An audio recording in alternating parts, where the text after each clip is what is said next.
Power has shifted in Caracas, but legitimacy remains frozen. An interim president is sworn in after a stunning U.S. operation, yet Western capitals refuse to recognize the new order. Endorsements are withheld even as quiet engagement continues. Behind sealed doors, leverage is being applied, deadlines are forming, and the real battle over Venezuela's future is only just beginning. The European Union has slammed the door on Venezuela's new interim government. Brussels says Delcy Rodriguez lacks legitimacy, with officials stating a process that brought her to power did not represent the will of the Venezuelan people. Recognition is withheld, but contact is not. Brussels says it will continue targeted engagement with Venezuela's authorities, protecting European interests while deliberately avoiding any seal of political approval. In Washington, the message is more transactional. According to Politico, U.S. officials expect Rodriguez to comply with the list of demands, not as a partner, but as a temporary figure expected to deliver outcomes before being removed. Those demands reportedly include a crackdown on narcotics trafficking, the expulsion of Iranian and Cuban operatives, and an end to oil sales to countries Washington considers adversaries. Compliance, insiders say, could determine how long Rodriguez remains in place. Rodriguez, a longtime ally of Nicolás Maduro, assumed office after a dramatic U.S. operation that led to Maduro and his wife being taken into American custody, an event that continues to reverberate across the region. At her swearing-in, Rodriguez condemned the operation, vowing Venezuela would never again become a colony of another empire. Yet, she also signaled openness to cooperation with Washington, a contrast that now defines her fragile position. For Europe and the United States, the stance is similar but not identical. No recognition, no blank check, but no rupture either. Venezuela's leadership remains in limbo, operating under scrutiny, conditions, and external pressure. The White House may have seized Caracas, but Washington's next move is even more explosive.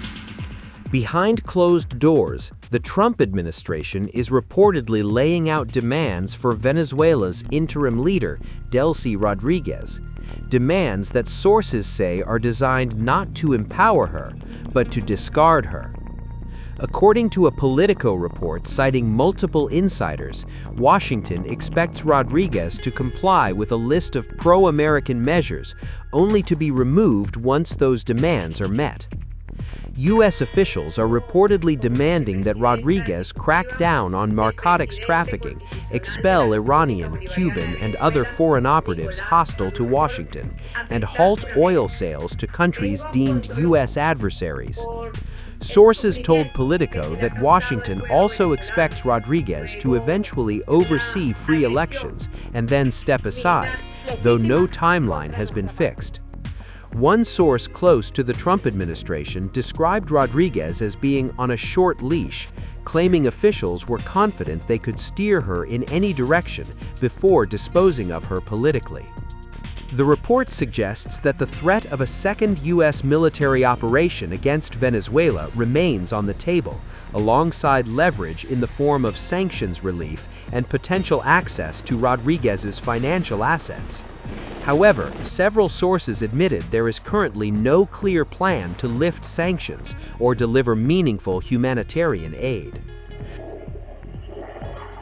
The Trump administration is also pressing for the release of Americans detained in Venezuela, but has reportedly stopped short of demanding freedom for all political opposition figures. Insiders warned that Rodriguez's ability to comply is limited by intense rivalries among Venezuela's power brokers, with one source calling the political environment an unstable pit of vipers. Delcy Rodriguez, a longtime ally of President Nicolás Maduro, was sworn in as interim president after a dramatic U.S. raid that saw Maduro and his wife taken into American custody. At her swearing-in, Rodriguez condemned the operation and vowed that Venezuela would never again become a colony of another empire. Yet she also signaled willingness to engage in what she described as cooperation with Washington.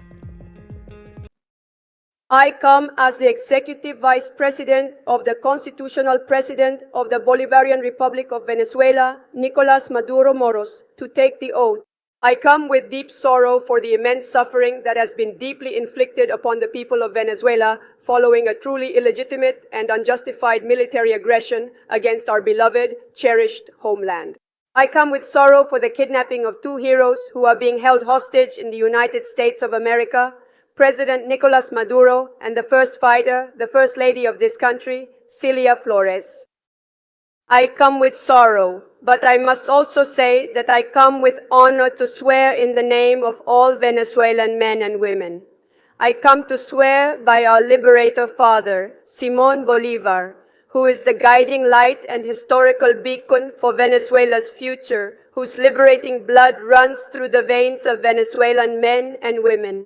I solemnly swear by the enduring legacy of Commander Hugo Chavez, who profoundly gave life and renewed purpose to millions of Venezuelan men and women, thereby fully restoring their inherent dignity as proud and empowered citizens.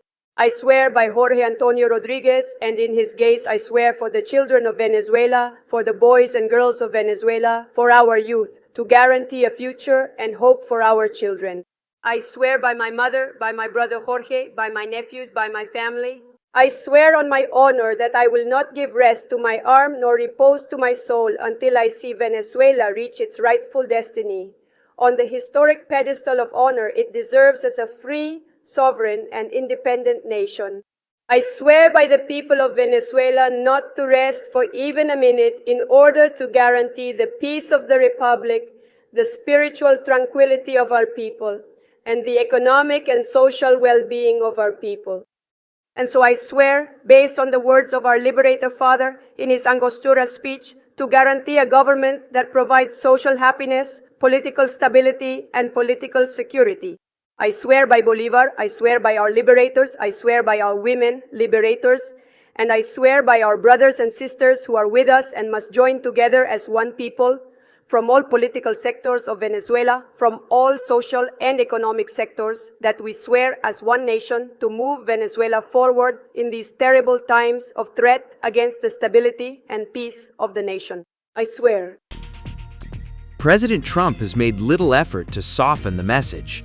He has openly declared that Washington will run Venezuela until what he calls an orderly transition, warning that Rodriguez could face a bigger price than Maduro if she resists.